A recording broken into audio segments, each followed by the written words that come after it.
Hello दोस्तों। आज हम लोग जो है अभी यहाँ पे एग्रीकल्चर से रिलेटेड कुछ इंपॉर्टेंट फैक्ट को हम लोग जो है कवर करने वाले हैं। इतना मैं मान के चल रहा हूँ कि एग्रीकल्चर से अब तक आप लोगों ने जितनी भी पीवाईक्यू होगी इसको आप लोग सॉल्व कर लिए होंगे। एग्रीकल्चर के लिए बहुत ज्यादा परेशान मत होइए, जितने पीवाईक्यूज हैं वो सॉल्व कर लीजिए और कुछ फैक्ट हैं उनको आप जो है बार बार रिवीजन कर सकते हैं। जैसे एग्जाम में प्रश्न आता है, ऋतुओं से आता है, रबी खरीफ और जायद की फसलों से आता है, तो यहां पे हम लोग इसका रिवीजन कर लेते हैं।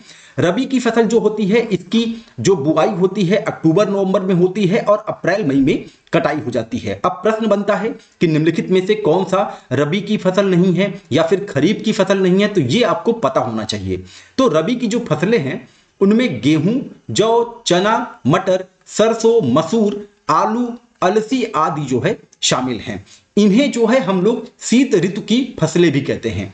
खरीफ की फसल जून जुलाई में इसकी बुआई हो जाती है, सितंबर अक्टूबर में इसकी कटाई हो जाती है। इसमें चावल, ज्वार, बाजरा, रागी, मक्का, सोयाबीन, मूंगफली, कपास, सन, जूट, उड़द, तंबाकू आदि फसलें जो हैं ये खरीफ में शामिल हैं। इसको आप लोग ध्यान रखे रहिएगा और एकदम क्रिस्टल क्लियर रहिएगा। आयोग कई बार जो है केवल इसी छोटे से पॉइंट से क्वेश्चन बना दिया है और बहुत ज्यादा कंफ्यूजन होता है एग्जामिनेशन हॉल में।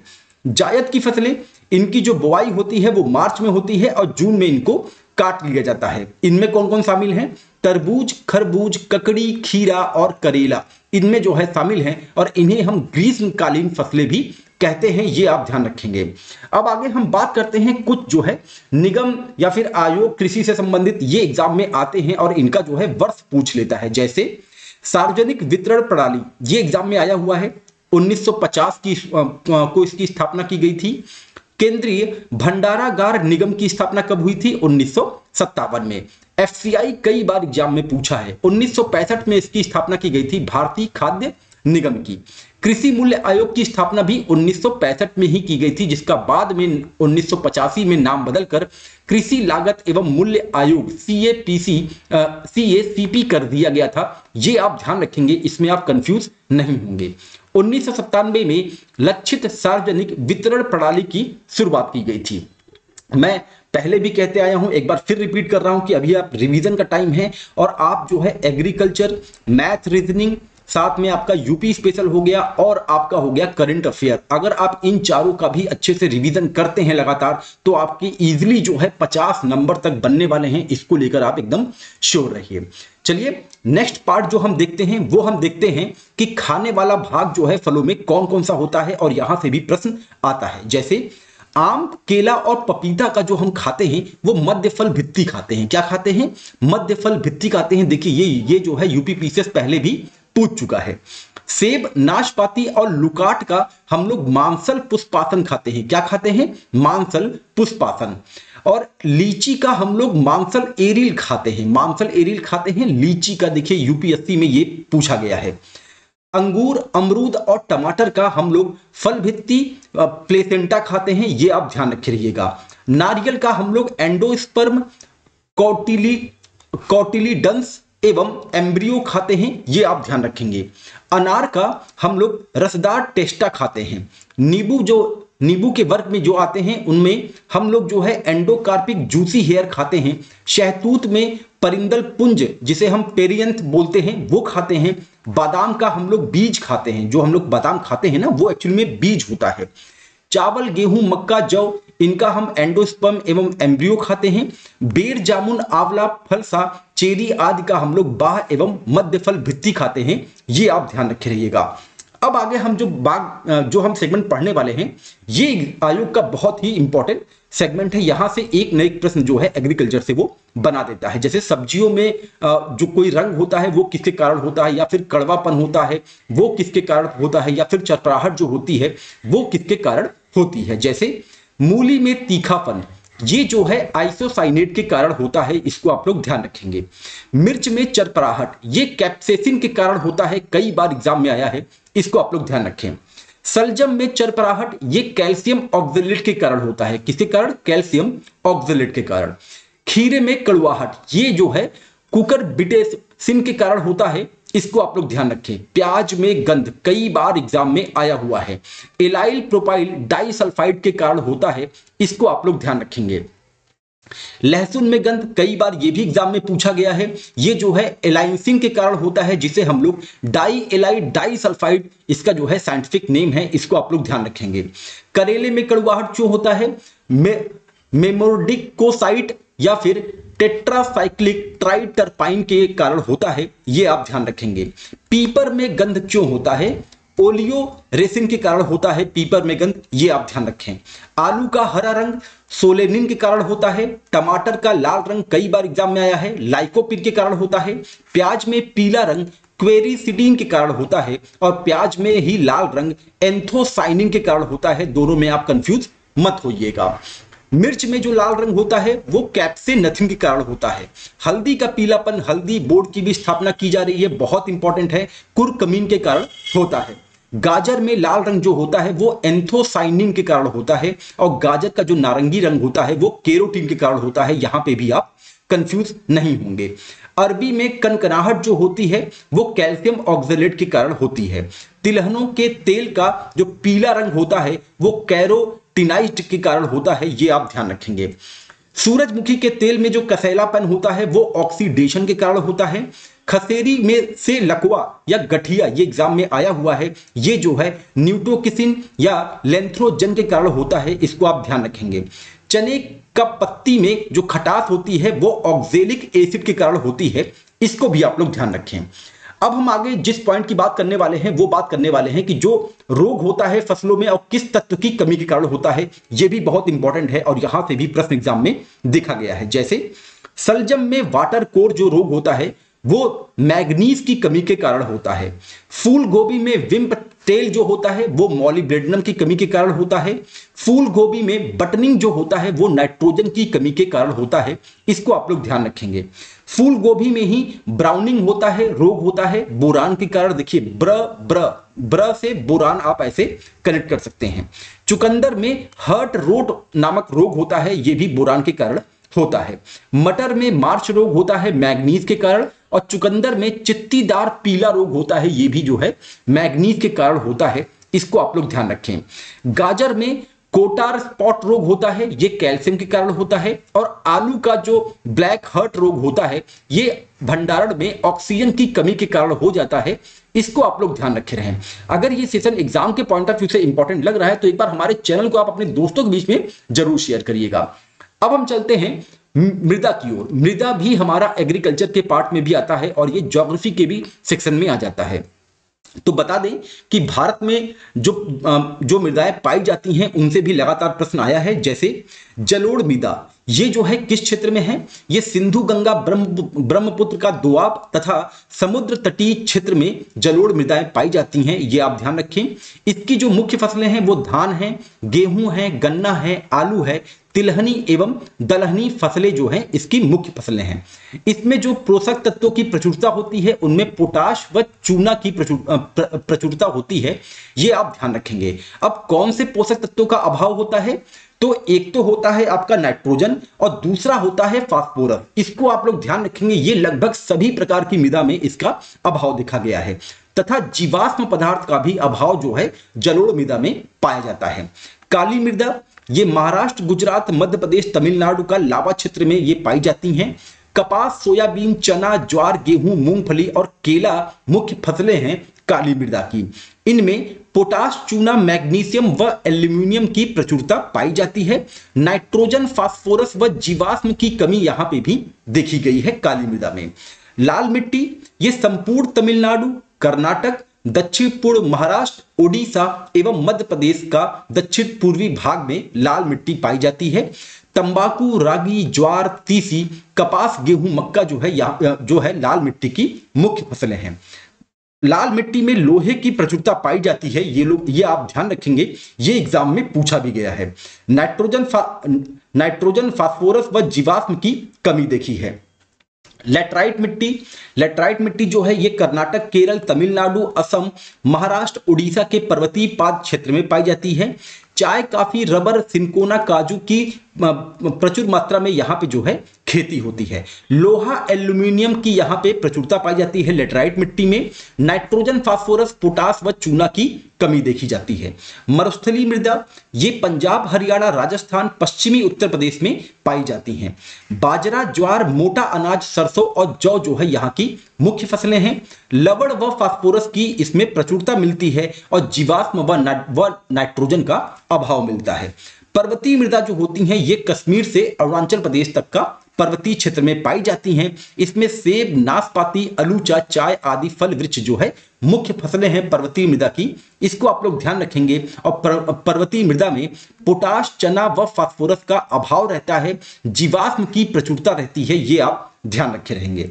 नेक्स्ट जो हम लोग बात करने वाले हैं वो बात करने वाले हैं मुख्य पोषक तत्व एवं जो है उसके कार्य होते हैं पौधों में। जैसे नाइट्रोजन, नाइट्रोजन का क्या कार्य होता है पौधे में? वृद्धि एवं प्रोटीन उत्पादन का कार्य करता है। ये एग्जाम में आया हुआ है और ये बहुत इंपॉर्टेंट सेगमेंट है। इसमें एक प्रश्न आपको एग्जाम में मिल सकता है, इसके लिए आप श्योर रहिए। उसके बाद फास्फोरस का बता दें। फास्फोरस का जो कार्य होता है पौधों में वो होता है जड़ों का विकास, ऊर्जा और शीघ्र फल पकाने के लिए।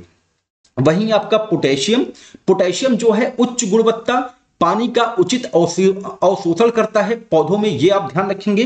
सल्फर, सल्फर जो है प्रोटीन एवं तेल के निर्माण में सहायक होता है। उसके बाद आता है आपका कैल्शियम, कैल्शियम जो है कोशिका संरचना एवं विभाजन का कार्य करता है। मैग्नीशियम ये ऊर्जा स्थानांतरण और क्लोरोफिल का मुख्य तत्व है, इसको आप लोग ध्यान रखेंगे, ये भी एग्जाम में आया हुआ है। बोरान, बोरान का जो कार्य होता है वो होता है कोशाभित्ति का विकास एवं बीज वृद्धि करना। वहीं पे आपका कॉपर का जो काम होता है वो होता है एंजाइम सक्रियता एवं क्लोरोफिल उत्पादन करना। आयरन, आयरन का जो काम होता है वो श्वसन एवं क्लोरोफिल उत्पादन करना होता है और ये एग्जाम में पूछा गया है आरओ के ही, इसको आप लोग ध्यान रखेंगे। उसके बाद आता है आपका मैग्नीज, मैग्नीज का जो काम होता है वो होता है एंजाइम सक्रियता एवं प्रकाश संश्लेषण का। उसके बाद आता है आपका मॉलिब्डेनम, मॉलिब्डेनम जो है दलहनों में नाइट्रोजन फिक्सेशन के रूप में कार्य करता है, इसको आप लोग ध्यान रखेंगे। जिंक, जिंक जो है प्रोटीन संश्लेषण एवं एंजाइम सक्रियता का कार्य करता है पौधों में, इसको आप लोग ध्यान रखें। कोबाल्ट नाइट्रोजन स्थिरीकरण, विटामिन B12 के निर्माण का कार्य करता है पौधों में और ये एग्जाम में आया भी हुआ है, इसको आप लोग ध्यान रखें। सोडियम सूखा प्रतिरोध में वृद्धि करता है, स्टोमेटा के खोलने में सहायक होता है, इसको आप लोग ध्यान रखेंगे। और केवल इसी एक पॉइंट से कई बार एग्जाम में प्रश्न बने हैं, ये बहुत ही इंपॉर्टेंट सेगमेंट है, इसको आप लोग ध्यान रखे रहिएगा। नेक्स्ट चलते हैं सब्जियों के वर्गीकरण में। जैसे उपयोग के आधार पर हम लोग देखते हैं जो जड़ होती हैं, जैसे गाजर जो है जड़ है, मूली जड़ है, चुकंदर, सलजम आदि जो है ये जड़ होती हैं। तना कौन कौन सी सब्जियां होती हैं? आलू, अरबी, गांठ गोभी, जिमीकंद ये जो है तना के रूप में पाई जाती हैं, इसको आप लोग ध्यान रखेंगे और यहां से भी आयोग जो है प्रश्न बनाता है। शल्ककंद क्या होता है? प्याज और लहसुन। अपक्व पुष्प कौन कौन से होते हैं? फूल गोभी और ब्रोकली, ये जो है अपक्व पुष्प है। फल कौन कौन सा होता है? देखिए आयोग यहां से बहुत ही कई बार प्रश्न बनाया है, जैसे टमाटर, बैगनी, मिर्च, भिंडी, ककड़ी, तरबूज, खरबूज, खीरा, लौकी, कद्दू, ये जितने भी सब्जियां हैं ये जो है फल के रूप में होती हैं, इसको आप लोग ध्यान रखे रहेंगे। और बीज के रूप में कौन होता है? लोबिया और सेम, ये जो है बीज के रूप में होते हैं। अब हम सब्जियों को जीवन चक्र के आधार पर बांट लें तो जो एक वर्षीय सब्जियां होती हैं वो होती हैं भिंडी, टमाटर, लोबिया। 2 वर्षीय जो सब्जियां होती हैं उनमें शामिल है मूली, गाजर, पात गोभी, फूल गोभी, प्याज आदि, ये भी प्रश्न एग्जाम में आया हुआ है। और बहुवर्षीय जो सब्जियां होती हैं उनमें परवल, लहसुन, हल्दी, शकरकंद आदि पाई जाती हैं। अब फैमिलीज के आधार पर अगर हम बांटे तो एमिरेलिडीज की जो फैमिलीज में आती हैं उनका नाम है प्याज व लहसुन।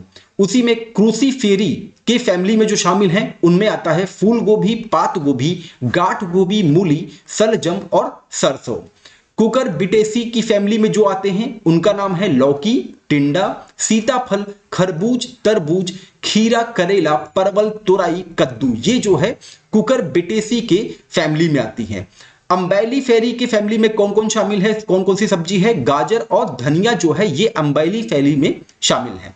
लेग्यूमिनोसी में कौन सी है? मटर है, सेम है, मेथी है, बांकला है, सोयाबीन है, राजमा है। देखिए सोयाबीन वाला यूपीएससी में पूछा गया था। मालवेसी फैमिली में कौन सा सब्जी है? तो भिंडी है। इसको आप लोग ध्यान रखे रहेंगे।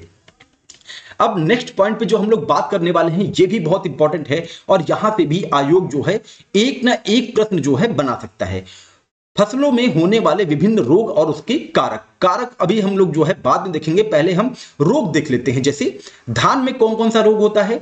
पत्ती का भूरा धब्बा होता है, जीवाणु झुलसा होता है, शीत झुलसा होता है, झोंका होता है और खैरा होता है। ये आप ध्यान रखे रहिएगा। मक्का में कौन सा रोग होता है? तुली सीता रोग होता है, पत्तियों का झुलसा रोग होता है, तना सड़न रोग होता है मक्का में। ये भी आप ध्यान रखेंगे। बाजरा में कौन सा रोग होता है? अरगट का होता है, कंडुआ का होता है और हरित बाल ग्रीन फार जिसे ग्रीन ईयर जिसे कहते हैं, ये जो है बाजरा का रोग है और ये कई बार एग्जाम में आया भी हुआ है। कंडुआ एक रोग है, ये ज्वार में होता है, इसको आप लोग ध्यान रखेंगे। मूंगफली का जो रोग है वो टिक्का है और ड्राई रूट रोट है, अर्थात चरकोल रोट जो है, चरकोल रोट, ये जो है मूंगफली का रोग है। सोयाबीन का जो रोग है वो पीला चित्रवण रोग है, इसको आप लोग ध्यान रखे रहेंगे। तिल में फाइलोडी रोग होता है और फाइटोप्थोरा झुलसा रोग होता है, ये आप ध्यान रखे रहेंगे। अरहर में उखटा रोग होता है और बंझा रोग होता है। मूंग या जिसे हम उड़द के नाम से जानते हैं, उनमें पीला चित्रवण और पत्तियों का धब्बा नामक रोग होता है। अब हम आगे देखने वाले हैं गेहूं में कौन कौन से रोग होते हैं। एग्जाम में कई बार ये आया हुआ है। जैसे गेहूं में करनाल बंट होता है, अनावृत कंडुआ होता है, सेहू रोग होता है, अल्टरनेरिया ब्लाइट्स होता है, गिरुई या तो जिसे हम रतुआ के नाम से जानते हैं वो होता है, जिसे हम इंग्लिश में रस्ट कहते हैं, और गेहूं में ही झुलसा रोग भी होता है। जौ में आवृत कंडुआ होता है और पत्ती धारीदार रोग होता है, ये आप ध्यान रखे रहे। तोरिया सरसों में झुलसा रोग होता है, तुलासित रोग होता है, सफेद गुरेई रोग होता है। मटर, मसूर और चना में कौन कौन से रोग होते हैं? बुकनी रोग, रतुआ रोग जिसे हम लोग रस्ट के नाम से जानते हैं, उकटा रोग जिसे हम लोग विल्ट के नाम से जानते हैं, एग्जाम में आया हुआ है, तुलासिता रोग, सफेद विगलन, झुलसा और बीज गलन, ये जो है मटर, मसूर और चना में होते हैं। आलू में झुलसा रोग होता है, कई बार एग्जाम में आया है। गन्ना में तड़ा सड़न रेड रॉट नामक रोग होता है, कई बार एग्जाम में आया है। टमाटर में पड़ कंचुन होता है, पड़ कुंचन होता है, ये आप लोग ध्यान रखेंगे। भिंडी में पीत शीरा मैजिक होता है। आम में गुच्छा रोग होता है, ब्लैक टिप होता है, एकांतर फलन समस्या होता है, स्पॉन्जी रोग होता है, एग्जाम में आया हुआ है, और अथ्रेकनोज रोग होता है, ये भी एग्जाम में आया हुआ है और ये कवक के द्वारा होता है। केला में जो रोग होता है वो पनामा रोग होता है, बंची टॉप होता है, और सेब में स्कैब और एकांतर फलन समस्या की रोग होते हैं। इसको आप लोग ध्यान रखे रहेंगे, रोग से भी एग्जामिनर जो है प्रश्न लगातार बनाते आया है। अब रोग हम और उसका जनक देख लेते हैं। जैसे अभी हमने बात किया धान में जो टुंगरा रोग होता है वो जो है राइस टुंगो वायरस के कारण होता है, ये एक वायरस वाला रोग है। आभासी कंड जो है ये क्लेविसेप्स ओराइज सेटाइवा के कारण होता है, और उद्बट्टा रोग जो होता है ये इफेलिस ओराइज के कारण होता है, इसको आप लोग ध्यान रखे रहेंगे। वहीं राई सरसों में जो सफेद गुरई रोग होता है जिसे हम लोग व्हाइट रस्ट के नाम पे जानते हैं, ये एल्विगो कैंडिडा के कारण होता है। मूंगफली में जो टिक्का रोग होता है ये सकोस्पोरा के कारण होता है, या फिर रेचिडी कोला के कारण होता है, और सरको परसिनिटा के कारण होता है, ये आप ध्यान रखे रहेंगे। गेहूं का जो पीला कीट रोग होता है वो पक्सीनिया के कारण होता है, जिसे हम लोग येलो रस्ट के नाम से जानते हैं, ये पक्सीनिया सर्टिफार्मिस के कारण होता है। और जो ब्लैक रस्ट होता है ये पक्सीनिया रिकाडिंटा के कारण होता है, इसको आप लोग ध्यान रखे रहें। और ब्राउन रस्ट जो होता है ये पक्सीनिया ग्रेमिनस ट्रिटिसाई के कारण होता है, इसको आप लोग ध्यान रखे रहिएगा। आयोग यहां से प्रश्न जो है बनाता आया है एग्रीकल्चर वाले पार्ट में। बाजरा में जो अरगट रोग होता है ये क्लीवोसेप्स फ्यूजिफार्मिस टिलोपोस्पोरियम और पेनिलिसिस के कारण होता है, ये आप ध्यान रखे रहेंगे। वहीं कपास का जो उकटा रोग होता है ये फ्यूजेरियम ऑक्सीस्पोरम के कारण होता है। मूल गांठ का जो रोग होता है ये मिलेडोगाइनी इकोंगनिटा के कारण होता है, इसको आप लोग ध्यान रखे रहेंगे। और कपास में ही जीवाणुज अंगमारी रोग होता है जैंथोमोनास के कारण। ज्वार में जो आपका जीवाणु अंगमारी रोग होता है, ये होता है स्यूडोमोनास एड्रोपोगोनी के कारण होता है। और ज्वार में ही जो कंड रोग होता है, ये एग्जाम में आया हुआ है, ये होता है अस्टिलेगोमाइडिस के कारण, इसको आप लोग ध्यान रखे रहेंगे। मक्का में जीवाणु तना विगलन जो रोग होता है, ये होता है इर्विनिया क्राइसेंथीमी के कारण। और चना में जो उकटा रोग होता है, ये फ्यूजेरियम स्पी के कारण होता है, इसको आप लोग ध्यान रखे रहेंगे। गन्ना में जो उकटा रोग होता है, ये फ्यूजेरियम मिनिरलिफॉर्म के कारण होता है। लाल सड़न होता है, रेड रॉट होता है, ये होता है कोलेट्रोटाइकम और फाल्केटम के कारण होता है। और जो लाल धारी आ जाती है, जिसे हम रेड स्ट्रिप के नाम से जानते हैं, ये स्यूडोमोनास और रेयू ब्रिलिनस के कारण होता है, इसको आप लोग ध्यान रखे रहेंगे। नाम बहुत टफ है, इसीलिए बोल रहा हूं कि जब टफ प्रश्न आता है तो वो जो है सभी के लिए टफ होता है, किसी केवल आपके लिए टफ नहीं होगा। मटर का जो उकटा रोग होता है, ये फ्यूजेरियम ऑक्सीस्पोरम पाइसी के कारण होता है, ये आप ध्यान रखेंगे। अरहर का जो इकटा रोग होता है, ये जो है फ्यूजेरियम ऑक्सीस्पोरम स्पीउइंग के कारण होता है। तंबाकू का पर्ण कुंचन लीफ कर्ल, ये एग्जाम में आया हुआ है, ये निकोटीना वायरस 10 के कारण होता है, इसको आप लोग ध्यान रखे रहेंगे। आलू का पछेता झुलसा, ये पूछा गया है एग्जाम में, ये पाइथोप्थोरा के कारण होता है, इसको आप लोग ध्यान रखे रहें। और अगेता झुलसा जो होता है, ये जो है अल्टरनेरिया सोलेनाई के कारण होता है, इसको आप लोग ध्यान रखे रहेंगे। सोयाबीन का चरकोल विल्गन पूछा गया था, चरकोल रॉट पूछा गया है, ये माइक्रोफोमिना फेसियोलाई के कारण होता है, इसको आप लोग ध्यान रख रहे हैं। साइंटिफिक नेम है, थोड़े टफ हैं, याद करने में प्रॉब्लम आएगी, तो इसीलिए मैं बोल रहा हूं कि अगर रोग और उसके साइंटिफिक नेम पूछ लेता है कि किस कारण होता है, तो वो सभी के लिए टफ होता है। लेकिन जो इजी है, जो आपको पीवाईक्यूज में दिख रहे होंगे, एटलीस्ट आप लोग उसको जो है जरूर तैयार करें। अब हम बात करते हैं जो आयोग जो है केंद्रीय कृषि अनुसंधान संस्था के बारे में पूछता है, तो जो इसमें बोर्ड और डार्क लेटर में लिखा हुआ है वो हमारे एग्जाम के लिए बहुत इंपॉर्टेंट है, ये आप ध्यान रखे रहेंगे। कारी जिसे हम लोग सेंट्रल एग्रीकल्चर रिसर्च इंस्टीट्यूट के नाम से जानते हैं, ये पोर्ट ब्लेयर में है और इसकी स्थापना 1978 में की गई थी, इसको आप लोग ध्यान रखें। वहीं काजरी जिसे हम central arid zone research institute कहते हैं, ये जो है जोधपुर में है, इसको आप लोग ध्यान रखे रहेंगे। Central food technology research institute, ये कहां है, ये मैसूर में है। Central inland capture fisheries research institute, ये जो है बैरकपुर में है, पश्चिम बंगाल में, इसको आप लोग ध्यान रखे रहेंगे। Central institute for cotton research, ये कहां पे है, ये नागपुर में है। Central institute of fresh water aquaculture, ये कहां है, भुवनेश्वर में है, इसको आप लोग ध्यान रखे रहेंगे। वहीं central institute of fisheries education, ये मुंबई में है। और central institute of fisheries technology, ये कोचीन में है। तो ये जितने भी CIFA, CIFE, CIFT, ये जो है कंफ्यूज करने वाले हैं, इसमें आप एकदम क्रिस्टल क्लियर रहिएगा, एग्जाम में ये पूछा जा सकता है। सेंट्रल इंस्टीट्यूट फॉर सब ट्रॉपिकल हॉर्टिकल्चर, ये कहां है, लखनऊ में है, कई बार एग्जाम में आया है। Central institute of medicinal and aromatic plants, ये भी लखनऊ में है, इसको आप लोग ध्यान रखे रहेंगे। Central institute for research on cotton technology, ये कहां है, मुंबई में है, इसको आप लोग ध्यान रखे रहें। सेंट्रल पोटैटो रिसर्च इंस्टीट्यूट, ये शिमला में है, इसको आप लोग ध्यान रखे रहेंगे। और अंतरराष्ट्रीय स्तर का ही आलू अनुसंधान केंद्र जो है, ये आगरा में खोलने का प्रस्ताव आया था, इसको भी आप लोग ध्यान रखे रहें। Central research institute for dry land agriculture, ये कहां पे है, ये हैदराबाद में है। सेंट्रल राइस रिसर्च इंस्टीट्यूट, ये कटक में है, कई बार एग्जाम में आया है, इसको आप लोग ध्यान रखे रहें। Central soil salinity research institute, ये करनाल में है, इसको आप लोग ध्यान रखे रहेंगे। Central soil and water conservation research and tanning institute, ये देहरादून में है।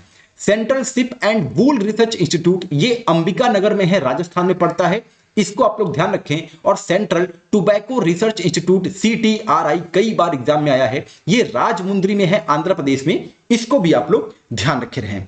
कुछ और अनुसंधान केंद्र हैं, उसको भी हम लोग देख लेते हैं। यहां पे भी जो आए हुए हैं उसी को हम लोग जो है ज्यादा फोकस करेंगे। जैसे national academy for agriculture research and management, ये कहां पे है, ये हैदराबाद में है। National bureau of animal genetic resources, ये करनाल में है। National bio fertiliser development centre, ये कहां है? गाजियाबाद में है, इसको आप लोग ध्यान रखे रहेंगे। National bureau of fish genetic resources, ये कहां है? ये प्रयागराज में है। National bureau of plant genetic resources, ये नई दिल्ली में है। नेशनल बॉटेनिकल रिसर्च इंस्टीट्यूट, ये लखनऊ में है, एग्जाम में आया भी हुआ है, इसको भी आप लोग ध्यान रखे रहें। National bureau of soil survey and land use planning, ये कहां है? ये आपका है नागपुर में, इसको आप लोग ध्यान रखे रहें। नेशनल इंस्टीट्यूट ऑफ न्यूट्रिशन, ये कहां है? ये हैदराबाद में है। National institute of rural development, ये हैदराबाद में है, इसको आप लोग ध्यान रखे रहेंगे। National research centre for camel, ये एग्जाम में आया हुआ है, ये बीकानेर राजस्थान में है, इसको आप लोग ध्यान रखे रहिएगा। National research centre for citrus, ये कहां है? नागपुर में है। National research centre for cashew, काजू का जो है नेशनल रिसर्च सेंटर, ये कहां है? ये पुत्तूर कर्नाटक में है, इसको आप लोग ध्यान रखे रहिएगा, एग्जाम के लिए ये इंपॉर्टेंट हो सकता है क्योंकि अभी गोवा के काजू को जीआई टैग दिया गया है। National research centre on cold water fisheries, ये कहां है? नैनीताल में है। नेशनल रिसर्च सेंटर ऑन एक्वाइन्स, ये कहां है? हिसार हरियाणा में है, इसको आप लोग ध्यान रखे रहेंगे। National research centre on plant biotechnology, ये नई दिल्ली में है, इसको आप लोग ध्यान रखे रहें। National research centre for arid horticulture, ये बीकानेर में है। National research centre for integrated pest management, ये जो है आपका नई दिल्ली में है, इसको आप लोग ध्यान रखे रहें। National research centre for medicinal and aromatic plants, ये कहां है? ये आनंद, जो कि गुजरात में पड़ता है, ये वहां पे स्थित है। National research for rapeseed and mustard, ये कहां है? ये भरतपुर में है। National research for weed science, ये कहां है? ये आपका पड़ता है जबलपुर में, इसको आप लोग ध्यान रखेंगे, एग्जाम के पॉइंट ऑफ व्यू से इंपॉर्टेंट होगा। वहीं आपका नेशनल शुगर इंस्टीट्यूट, ये कहां है? ये कानपुर में है, ये तो कई बार एग्जाम में आया है, आप लोगों ने देखा भी होगा। High security animal disease laboratory, ये भोपाल में है, इसको आप लोग ध्यान रखे रहें, ये एग्जाम के पॉइंट ऑफ व्यू से इंपॉर्टेंट है। तो ये हमने देखा अभी कृषि अनुसंधान से संबंधित कुछ जो है प्रमुख जो है संस्थाएं और उसका मुख्यालय कहां पे है। अब बात करते हैं जो बहुत ही फेवरेट टॉपिक है, क्रांति से भी क्वेश्चन देता है एग्रीकल्चर के पार्ट में। हरित क्रांति, तो बता दें कि हरित क्रांति किसी उत्पादन को बढ़ाने के लिए लागू की गई नीति थी। पारंपरिक बीजों के स्थान पर उन्नत किस्म के बीजों का इसमें प्रयोग किया गया था। वैश्विक स्तर पर हरित क्रांति के जो जनक हैं नॉर्मन बोरलॉग हैं, इनको आप ये नाम आप ध्यान रखे रहिएगा। हरित क्रांति शब्द का प्रयोग सर्वप्रथम 1968 में अमेरिकी वैज्ञानिक विलियम एस गॉड ने किया था, इसको भी आप लोग ध्यान रखें। भारत में हरित क्रांति के जनक कौन थे? एमएस स्वामीनाथन, कई बार एग्जाम में आया है। और भारत में जो हरित क्रांति की शुरुआत हुई थी वो 1966 से 67 के बीच में हुई थी। हरित क्रांति का सबसे अधिक प्रभाव गेहूं और चावल की खेती पर हुआ था, यह भी आप ध्यान रखें। भारत में हरित क्रांति पंजाब, हरियाणा, पश्चिमी उत्तर प्रदेश में सर्वाधिक सफल रहा था। 2006 में हुए विज्ञान कांग्रेस में भारत के तत्कालीन राष्ट्रपति एपीजे अब्दुल कलाम ने द्वितीय हरित क्रांति का आह्वान किया था, इसको आप लोग ध्यान रखेंगे, एक ये फैक्ट है। हरित क्रांति खाद्यान्न उत्पादन से संबंधित है। ग्रे क्रांति उर्वरक उत्पादन से है। गुलाबी क्रांति झींगा उत्पादन से है। नीली क्रांति मत्स्य उत्पादन से संबंधित है। श्वेत क्रांति दुग्ध उत्पादन से संबंधित है।